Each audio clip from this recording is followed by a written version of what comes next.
Hey everybody, I promise I have a different shirt than this. It just so happens that whenever I turn on the camera, I just grab whatever shirt is around in the morning, and this is what I end up with. Anyway, so this video is about autism and slapping. And now we're not talking about slapping oneself or self-harm, we're talking about slapping others. Now, I didn't want to do a video like this initially because I thought it would look kind of like we're trying to shame our kid, in this case, Alistair. And I don't want to do that. I really think parents who do that online are just being lazy parents. So I just kind of held off on it. You haven't seen him do anything like that in the past. We do have footage of it. I'm going to show it here on screen. But basically, I just didn't want to present Alistair or autism in general in that way without providing a good solution. And I feel like now is the time that we can talk about it because Alistair's kind of moving out of that. We've been able to help him move out of that. And I didn't want to give you guys a problem without a solution, if that makes sense. So yeah, Alistair is slapping both me and Brittany, and it's just usually right in the belly. And that does wonderful things for your self-esteem, by the way.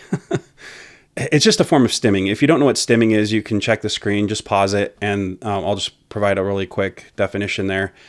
But basically, he just feels this compulsion to slap things. Now, normally he would do that on his neck. Like, you've seen footage of him hitting his neck if you've been with our channel for a while. But sometimes that goes out into other people, in this case, his parents.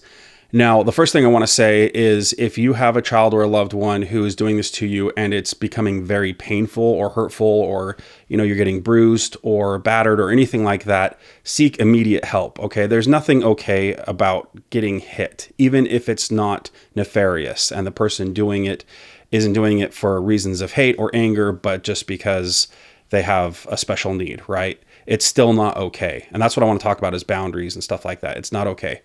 So, with Alistair, we didn't need that extreme of help. There are other people who have gotten like the UFC, it's kind of like padded armor, that type of stuff.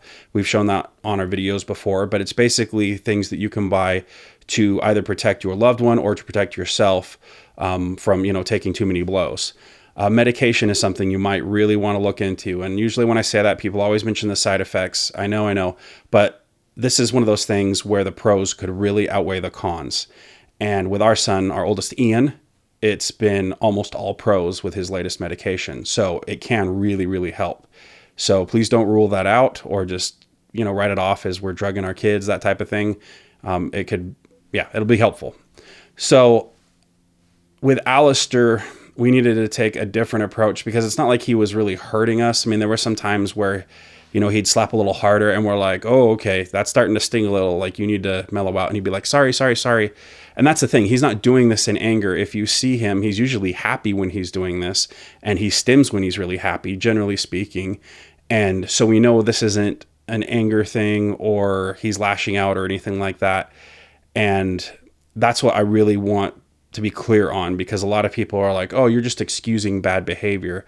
But this isn't about bad behavior. This is about him stimming and wanting to get, the sensory outlet going. And he just doesn't know how to properly express it. So as you can imagine, we have to redirect him a lot. Now, this can take the form of, hey, go hit a pillow instead. Or it could be like, hey, go play with your Hot Wheels, or maybe, run a few laps around the house, that type of thing. Just anything we can do to redirect him. And it's not, I wish I could just give you guys a magic bullet and say, this is what we do and it works every time, because that's not true. Like with his biting habit, he bit iPads, he bit his hands and stuff like that. We needed to find something to work. We gave him a chew toy. That only works some of the time. A lot of times he leaves it, he forgets it, or he just becomes uninterested and he just wants to suck his thumb instead, or, chew on his little flannel pillowcase. It's not a one-size-fits-all thing. So basically, just over time, we just had to constantly redirect him and establish boundaries. And again, this is something I really want to stress, because when you establish boundaries with someone on the spectrum, a lot of times it can feel like you're not letting them be themselves, but that's not the case. If you allow your child to stim in other healthy ways, like if they're just sitting there during playtime and, moving their hands and rocking back and forth, that's not hurting them. That's not hurting anyone else. There's no problem with that. And there's no shame in that. But if they are inflicting pain on other people or themselves, that's something that does need to be addressed, and firm boundaries do need to be established. And you don't have to be an aggressor either, right? You don't have to get angry or upset. You could just simply say, look, this is something we don't do, and just be firm. Just say, we don't do this. That's not kind. It's not nice. People don't like it. And you need to emphasize that, to build that empathy. People don't like it when you do this. And with Alistair, I mean, he's such a good kid. He's just like, oh, so sorry. I'm so sorry. He's not trying to do this. It's compulsory for him.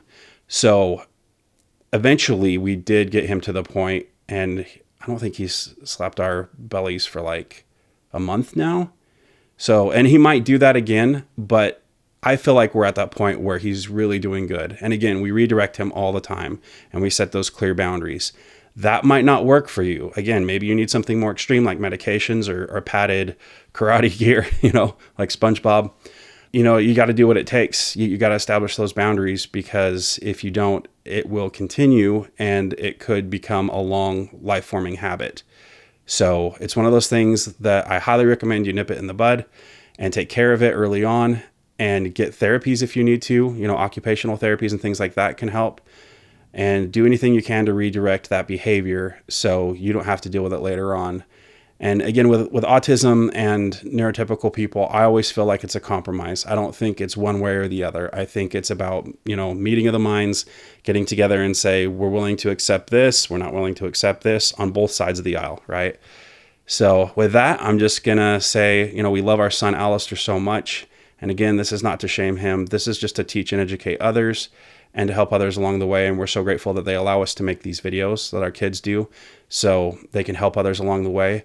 And please leave any comments or questions or concerns you might have about this subject. I know it's kind of a touchy subject, and you guys probably have different ways of dealing with this, and it would be helpful to leave comments for others to see.